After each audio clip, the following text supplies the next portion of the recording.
I've started taking apart the 300 when it was damaged. We found some other things which were damaged. I'll show you what it's like. Just started taking the tension rod off. It is what it is really, isn't it? Alright, so as you can see, this corroded thing here is the control arm, which is bent. The tension rod is also bent. Now what we're going to have to do, we're going to have to grind this away because I can't get the bolt off the tension arm. And also this is also bent. This is a steering rack end. Luckily you can get that piece there, so that's always good. And that actually looks like all there is for the damage on this side. So I'll carry on taking it off. I'm going to grind this away, take the tension rod off, take the control arm off. I'll leave the steering rack end on for the minute until I get a new one. Alright, so as you can see, I've made 2 incisions there with the grinder. I need to keep going up until there's enough where I can take it off. It's really thick metal, so there's no chance in bending it or anything. Yeah, carry on doing it, take it off and then take the tension rod out. Alright, so as you can see, I've grinded away and now I can get the ratchet in there. It's able to turn, which will take the tension rod out. Obviously it's still held on by this. You can see it's bent, that's why we're removing it. And then hopefully we can change the control arm and see where we are with that. With the tension arm removed, your tension rod, so you can see that it's obviously bent. So that is not worth repairing and banging into shape. That is worth buying a new one. So never mind, it is what it is. But now with that removed, we can focus on getting these out.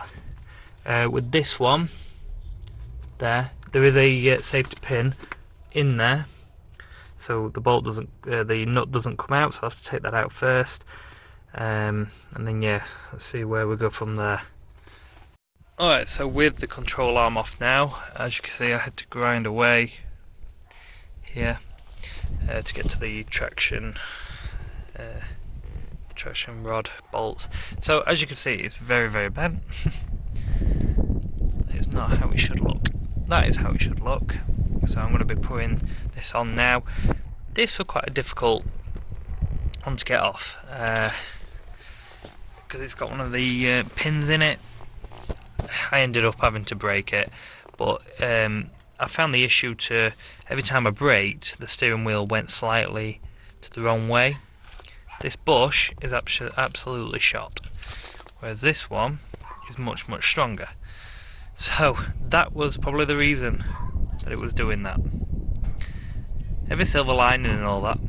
Alright, so I thought while I'm at it, I thought I'd have a look at the tie rod. Now it is bent, and that meant I couldn't actually get it all off because this would not go anymore because it just locked up because of the bendiness of it. So I've had to grind it off, as you can see. So now we've got free movement of everything really. So yeah, it needs a new tie rod.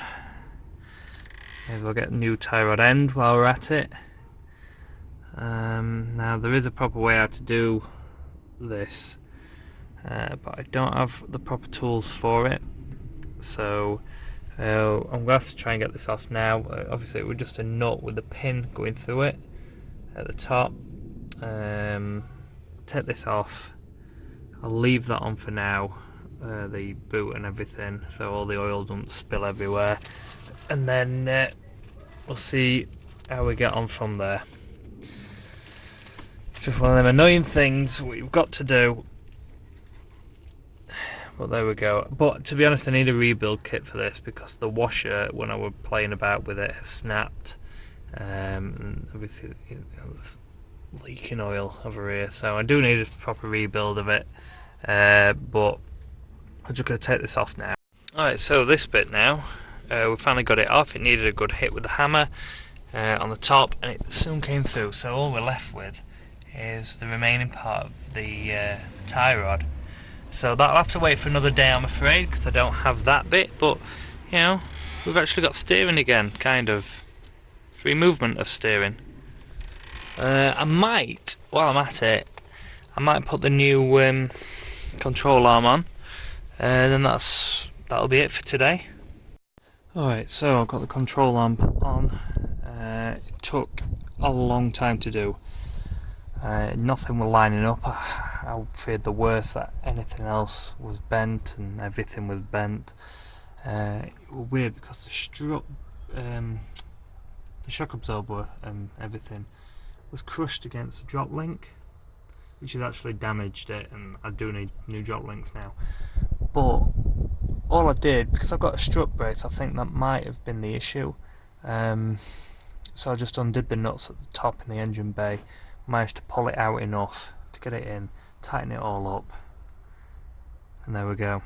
I need to put a new pin in that though at some point. But that is basically it for today. I'm not doing any more because I'm absolutely knackered. So yeah, thank you for joining me, guys. Stay tuned for more stuff.